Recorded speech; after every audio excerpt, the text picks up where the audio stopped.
La mecánica del caracol. Con Eva Caballero. La victoria pertenece al más perseverante, Napoleón Bonaparte.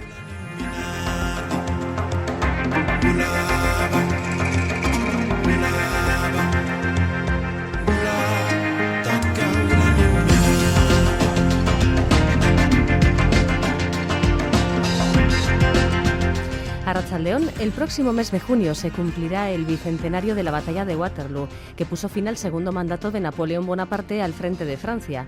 Una especie de canto del cisne del emperador que, tras escaparse de su exilio en la isla de Elba, gobernó 100 días, hasta que una alianza de naciones puso fin definitivamente a sus sueños. Que se cumplan 200 años de episodios históricos tan relevantes como las guerras napoleónicas está dando pie, y llevamos ya un par de años además en este trance, está dando pie, decíamos, a una intensa actividad de historiadores, divulgadores que profundizan en los acontecimientos. Siempre es interesante encontrar nuevas miradas, como la que hoy traemos en nuestra sección de Eusko Ikaskuntza, la de Carlos Rilova, que ha publicado un estudio sobre el papel que jugaron ciertas personalidades de origen vasco en esta batalla, en la batalla de Waterloo. Por lo demás, hablaremos también de la historia de la automática, de puertas automáticas que se abrían y se cerraban en la antigua Grecia, del primer computador mecánico, de un teatro de autómatas en el Andalus de la Edad Media, de los primeros robots, como los que construyó Leonardo da Vinci, de los inicios de la computación en el siglo XVIII, en un taller textil. Ingenios automáticos y mecánicos que aparecen en un libro que presentamos hoy con su autor, El reloj milagroso, de Antoni Escrich. Y con el físico Aitor Vergara sabremos si se puede viajar más rápido que la luz. Es hoy fundamentalmente nuestra concesión a la física. Comenzamos.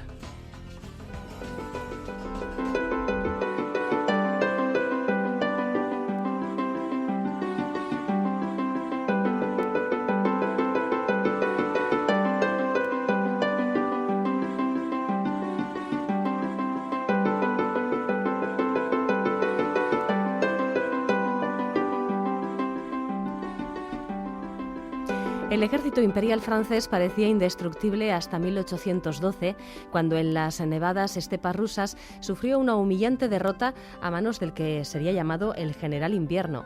A partir de entonces, la suerte se volvió adversa para Napoleón Bonaparte, cuyo imperio se iría desmoronando en batallas como la de Vitoria, de junio de 1813, en el sitio de San Sebastián 2 meses después, y sobre todo en la Gran Batalla de las Naciones de la ciudad alemana de Leipzig en octubre del mismo año, de 1813. Finalmente, en abril de 1814, Bonaparte se vio obligado a abdicar y marchó al exilio en la isla mediterránea de Elba. Pero antes de que hubiera transcurrido un año, regresó y consiguió poner nuevamente en pie un ejército con el que desafió a la gran coalición internacional de países que por esas mismas fechas en Viena dibujaban el nuevo mapa político de Europa. Y aquí es donde comienza la historia de la que vamos a hablar hoy, la de los llamados 100 días, que fue lo que duró este segundo gobierno de Napoleón Bonaparte, desde su regreso de la isla de Elba hasta que sucumbió ya de forma definitiva en la famosísima batalla de Waterloo. Esta batalla es protagonista hoy de la historia que nos trae Juan Aguirre de Eusko Ikaskuntza. Arratsaldeon, Juan. Arratsaldeon, Eva. Pues sí, hemos hablado aquí en anteriores ocasiones del bicentenario de la batalla de Vitoria, ¿recuerdas?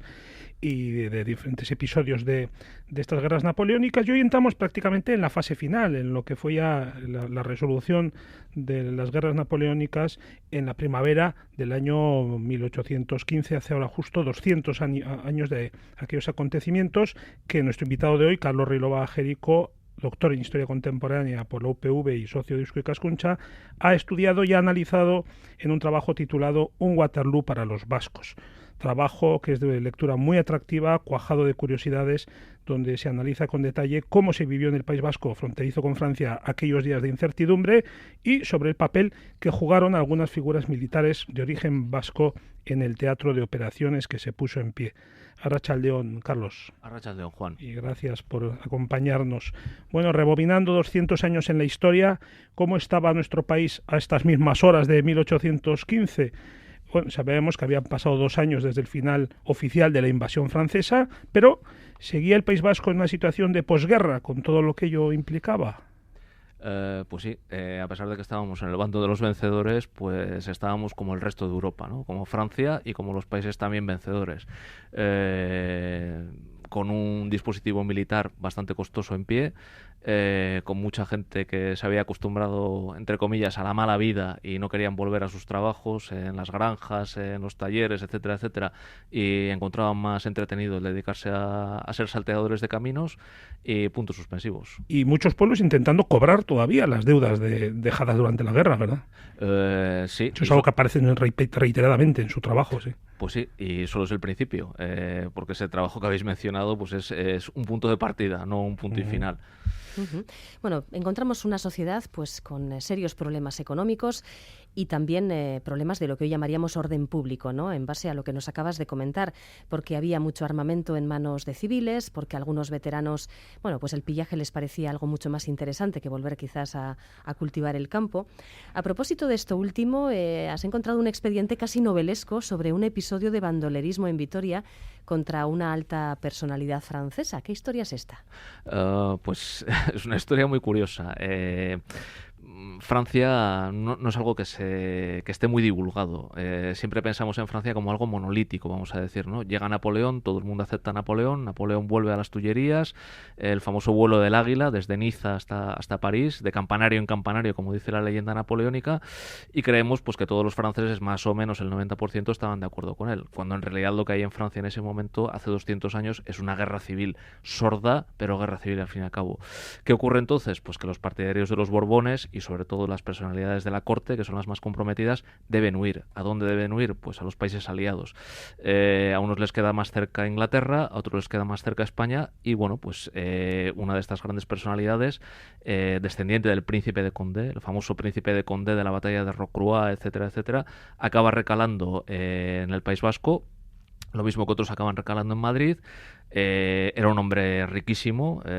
Cuando murió en 1830 dejó una jugosa herencia de 60 millones de francos y bueno, pues un grupo de veteranos a los cuales se les reconoce en las investigaciones que se hacen a raíz de este suceso por sus ropajes, etcétera, etcétera, por su manera de comportarse, por toda esa serie de detalles que los distinguían como antiguos voluntarios, ¿no? De gente que había luchado en los regimientos vascos, que habían luchado contra Napoleón.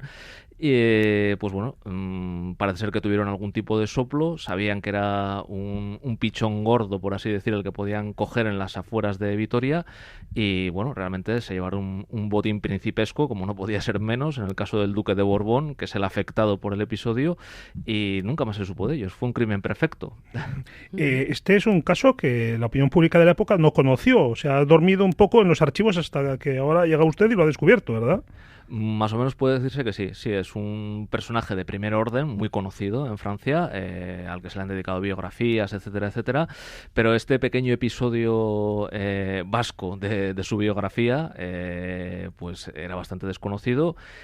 Trascendió a la opinión pública, pero de manera muy discreta, porque era un robo a una persona muy importante y le dejaba en una situación pues bastante ridícula, y bueno, era un asunto incómodo. No se conoció mucho, pero sí, efectivamente ahí estaba el expediente, un expediente muy jugoso, y pues aprovechando el bicentenario ha salido a la luz, como no podía ser menos. Tampoco se tuvo noticias aquí en el País Vasco en un inicio de que Bonaparte había roto su exilio en la isla de Elba y que el 1 de marzo de 1815 puso el pie en Francia con la intención de retomar el poder. Esto es, bueno, se fue sabiendo, pero en su trabajo lo explica muy bien a través de pequeños indicios. Por ejemplo, el problema de la carne, ¿verdad?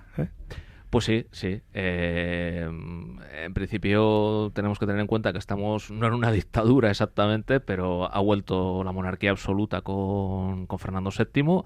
Se ha negado a aceptar la Constitución, que era, bueno, la Constitución de 1812, ya se comentó en su propio bicentenario, hace ahora 3 años aproximadamente. Era un principio, pues bueno, de libertad de información, entre otras libertades, etcétera, etcétera. Todo lo que leese a la Constitución, pues fue más o menos borrado del mapa, vamos a decir, y entre ello la libertad de información.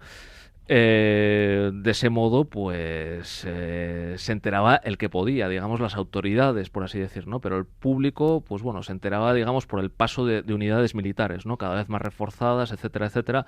Supongo que hablaban con los soldados y todas estas cosas y más o menos les venían a decir que se estaba planteando. Y luego por noticias que llegaban desde Francia, evidentemente, y entre ellas las de los proveedores de carnes diciendo, parece que está ocurriendo algo en Francia que, bueno, el contrato tal y como lo estipulamos en enero de 1815 no vale para marzo o para abril de 1815 porque estamos en una situación de guerra, ¿verdad? Responderle o no responderle ya era cosa del ayuntamiento correspondiente, ¿no? Pero bueno, más o menos se fueron enterando por ósmosis, podemos decir, ¿no? Sí. Porque fue calando la noticia. También sería sospechoso que a todos los liberales y republicanos, o mínimamente afrancesados, lejanamente afrancesados, los apartaron a mucha distancia de la frontera por orden gubernativa. Así es. En el caso de San Sebastián, por ejemplo, hay una carta sabrosísima del párroco de San Vicente, de uno de los párrocos de San Vicente, Vicente de Ollanarte, precisamente, se llama él. Y bueno, esa carta fue entregada en propia mano por este estupendísimo reaccionario, porque era un reaccionario, pues, como se decía antes, de 7 suelas, odiaba todo lo que oliese a liberal, a doceañista, y bueno, entregó en propia mano a Fernando VII esa carta, y en esa carta revela que la represión fernandina, por un lado, fue menos fuerte de lo que se creía, y por otro lado, que había muchos reaccionarios, como el párroco Vicente de Ollanarte, dispuestos a capturar o a monitorear, como se dice ahora, a cualquier liberal, afrancesado, etcétera, etcétera, ¿no? De ahí salía que la mayor parte del ayuntamiento de Donostia eran liberales o afrancesados, o ambas cosas a la vez, y efectivamente, a uno de los 2 alcaldes, que se elegían 2 alcaldes en aquella época, se le obligó a internarse 20 leguas hacia Tudela. Era la ciudad más próxima que estaba a la distancia conveniente para evitar, pues que bueno, que la ciudad estuviese en manos de alguien de simpatías incluso lejanamente bonapartistas, no fuera a ser que de repente se abriesen las puertas de la fortaleza, y ese era un poco el esquema mental que había en las autoridades en el poder en ese momento.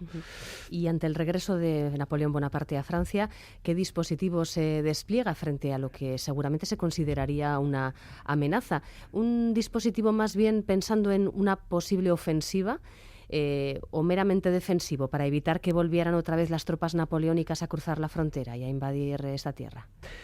Bueno, digamos que es de doble filo ese dispositivo, ¿no? En principio se le llama ejército de observación, que eso significa, pues bueno, lo que su propio nombre indica, un ejército que se dedica a observar qué es lo que está ocurriendo al otro lado de la frontera, pero bueno, estudiado a fondo, en este trabajo que ha mencionado antes Juan, ya hemos comentado antes de entrar en el aire, pues un poco que hay más trabajos a futuro.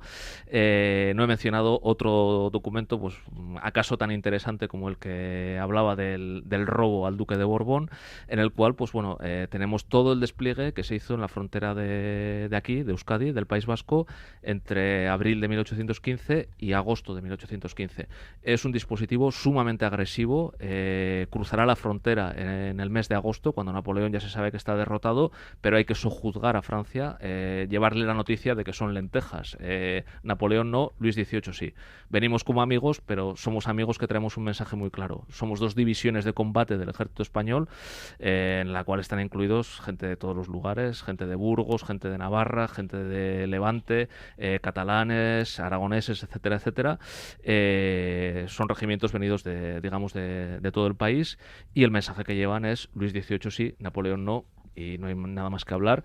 En principio no era hostil, pero bueno, las altas negociaciones llevadas en el Congreso de Viena y otros aspectos, etcétera, etcétera, llevan sencillamente, pues eso, a una pequeña ocupación, pero muy, muy admonitoria, muy de aviso de aquí estamos, podemos cruzar la frontera en cualquier momento, y hay de aquel que tenga nuevamente veleidades bonapartistas.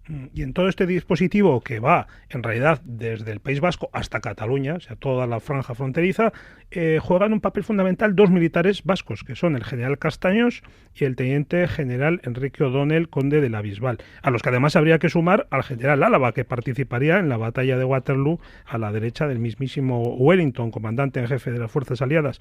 ¿Qué funciones desempeñaron a ver estos personajes? Bueno, el prólogo de uno de los trabajos que en este momento están ya prácticamente en prensa, yo he utilizado una frase, pues no sé si es un poco ripiosa, pero bueno, un defecto de carácter quizás, ¿no? Un fatídico triángulo vasco. Está rodeando a Napoleón en el año 1815, ¿no?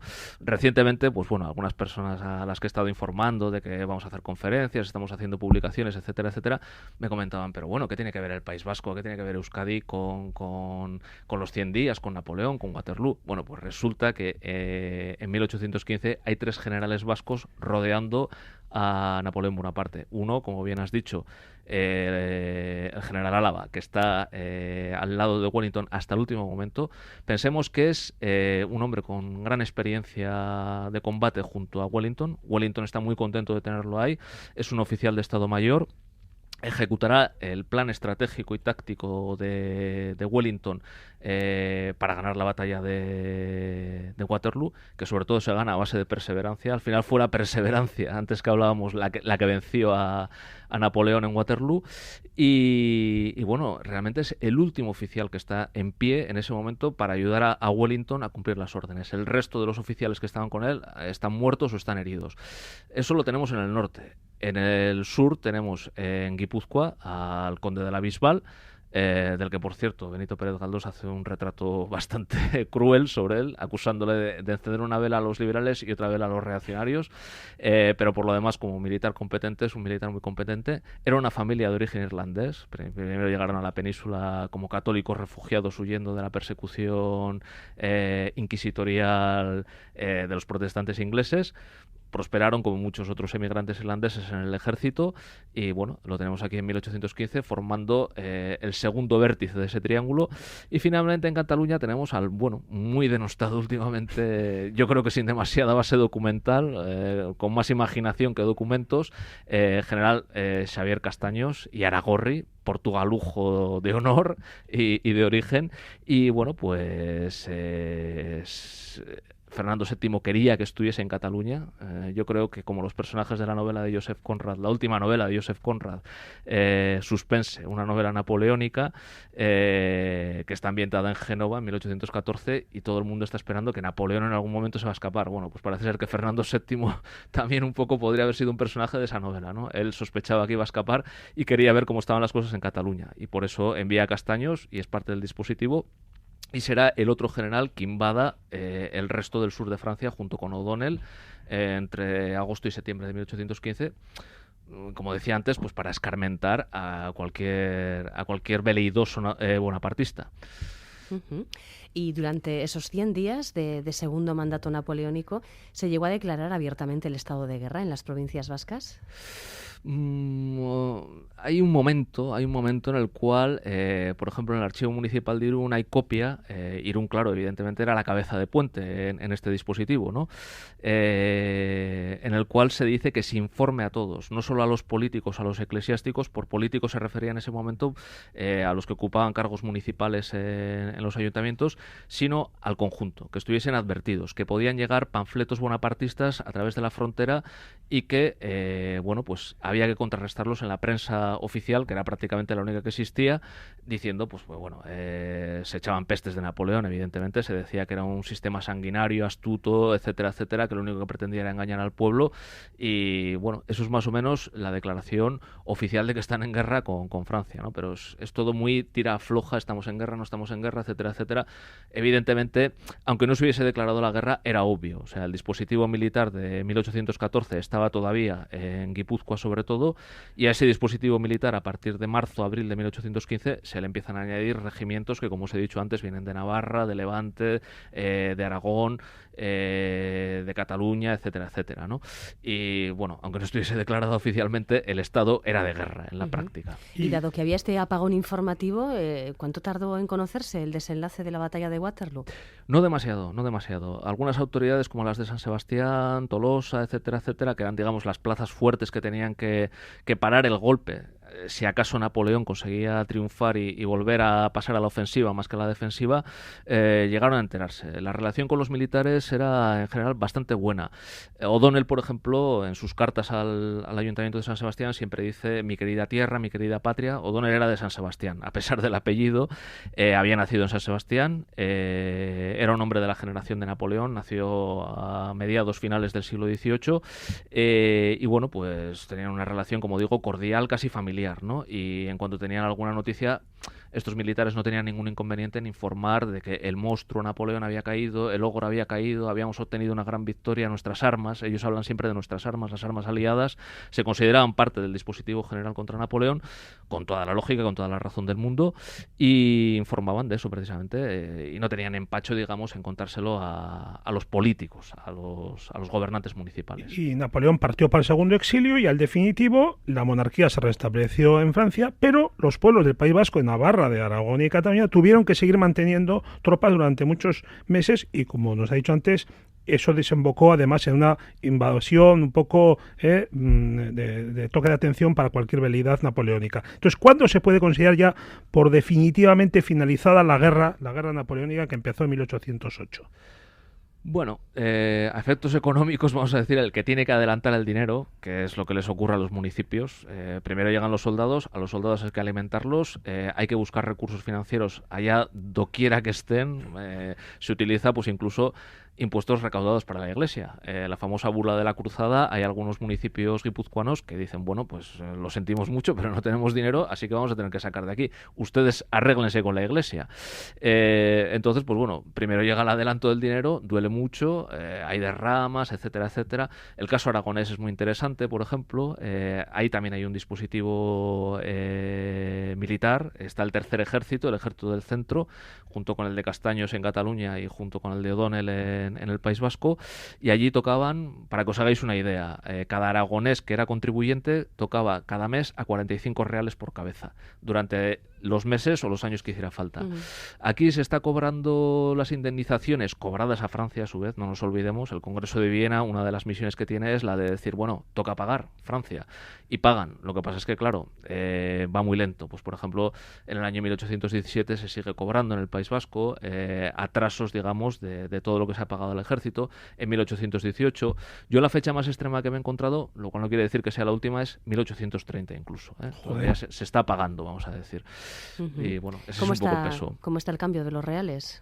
El cambio de los reales, pues bueno, 45 reales de vellón por cabeza en moneda de cobre, pues bueno, no era una cantidad excesiva. No sabría deciros exactamente a cuánto equivaldría a euros. En euros no, pero a lo mejor en vacas o en cerdos vacas, o en gallinas, bueno, no sé si sería más es muy relativo porque los estudios económicos de historia económica tienden mucho a ir al céntimo justo de esto equivaldría a no sé cuántos dólares de hoy día, ¿no? Sí. Es más útil decir, bueno, pues con 45 reales se podían comprar un ternero, por ejemplo.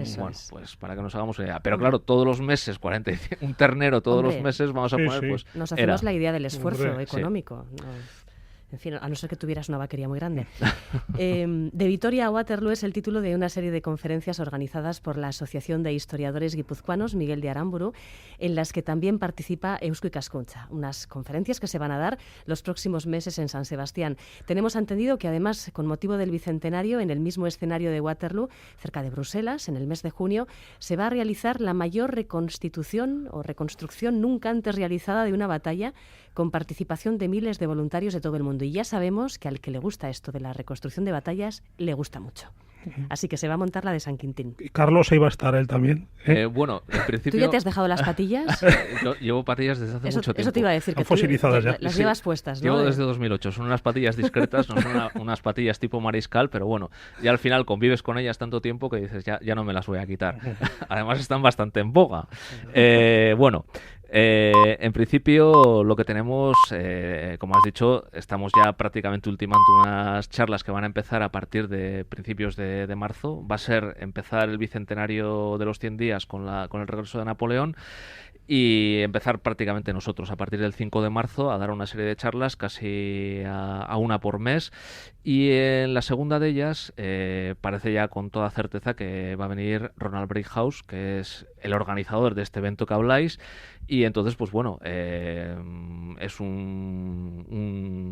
una batalla que no es una batalla exactamente, pero la reconstrucción de la batalla es casi tan costosa como la verdadera batalla. Entonces yo estoy un poco a la expectativa de a ver qué nos cuenta Ronald sobre ese tema, y evidentemente si hay un espacio para este historiador en la reconstrucción, pues estaré encantado de ir 8.000 allí. soldados se dice que va a haber, ¿no? 8.000, efectivamente, sí, todo el mundo quiere ir porque es la reconstrucción del Bicentenario. Claro. Entonces Sí, no es sí. lo mismo que ir en 2016 o en 2017 o en otro año. Sí, sí. Bueno, expectantes vosotros, los amigos de las guerras napoleónicas y todos los habitantes de la comarca, que se estarán Sí. frotando las manos, ¿no? Con 8.000 turistas más acompañantes. Ahí va a correr la cerveza de lo lindo. Bueno, principalmente los hosteleros, efectivamente, estos eventos, cada vez que se organizan, los hosteleros, pues ocurre un poco la tendencia inversa, ¿no? El hostelero del siglo XIX maldecía que llegasen los soldados y el hostelero del siglo XXI bendice que vengan los reconstructores de esos soldados, ¿no? Sí, sí. Oye, y a mí es que me parece asombroso este tema de la reconstrucción de batallas, y las personas que hacen de generales o de mandos, de altos mandos, no se pelean entre ellos para ver cómo colocan a los ejércitos. No, es que yo pienso que estaban aquí, no, pero en realidad deberían haber estado aquí. No, que aquella loma seguro que es el lugar. Porque esto no pasa también. Yo no puedo responder porque yo realmente he prosperado muy poco en el escalafón. He llegado solo a oficial médico. Entonces, Bueno, no, ya es algo, eso ya es ya- algo. eso ya es joder. algo. No, estáis equivocados porque los médicos realmente eran unos oficiales un poco particulares, digamos. No se les solía hacer mucho caso, ¿eh? Hay una historia muy curiosa con respecto a Waterloo y los médicos, pero bueno, sería muy largo de contar. Realmente quien sabe estas cosas, pues por ejemplo Ronald Breakhouse, ¿no? Que es una persona que lleva muchísimos años organizando la batalla y digamos que en su cabeza está el secreto de todo esto. O sea que yo os puedo orientar bien poco en este aspecto. ¿Qué día va a hablar? En principio está prevista su conferencia para el 12 de marzo. Ya os 12 de digo que marzo, no muy hemos bien. impreso todavía el tríptico definitivo, pero bueno, yo creo que será el 12 de marzo, está hablado. O sea que... Ujú. Pues ya estaremos pendientes, ¿verdad, Juan? Sí, sí, por De ir- supuestísimo. De ir contando el calendario de actividades que Sí, tenéis de aquí a junio. Y vamos a recordar, Juan, si te parece, cómo se llama el estudio de nuestro invitado. Sí, se titula Un Waterloo para los vascos, la campaña de 1815 en territorio guipuzcoano, Tolosa, Hernani, San Sebastián, Irún, de Carlos Reilova Jerico, publicado en el número 47 del Boletín de Estudios Históricos del Instituto Doctor Camino, que ha aparecido hace muy poco. Ujú. Lo dicho, Carlos, que estaremos pendientes de aquí a junio de todas las actividades que organizáis. Y bueno, lo que pasa es que os vais a sentir un poco huérfanos, ¿no? Cuando acabe todo esto. Sí, sí. no, porque el año que viene es el centenario de la batalla de Verdún. O Ah, sea bueno. que- Ah, bueno, Bueno, te cambias de uniforme Entonces, a las trincheras. Lo del uniforme no, porque reconstrucciones napoleónicas hay para todos los gustos y para todos los días. Pero bueno, tema sobre el que historiar tenemos uno Sí, eso interesantísimo en Verdún. Sí, sí, desde Que también luego. hubo voluntarios guipuzcoanos luchando allí. Si será no por sabéis. centenarios, si tenemos unos cuantos en marcha. Gracias a ambos. Buena tarde, agur. Venga, Agur. agur.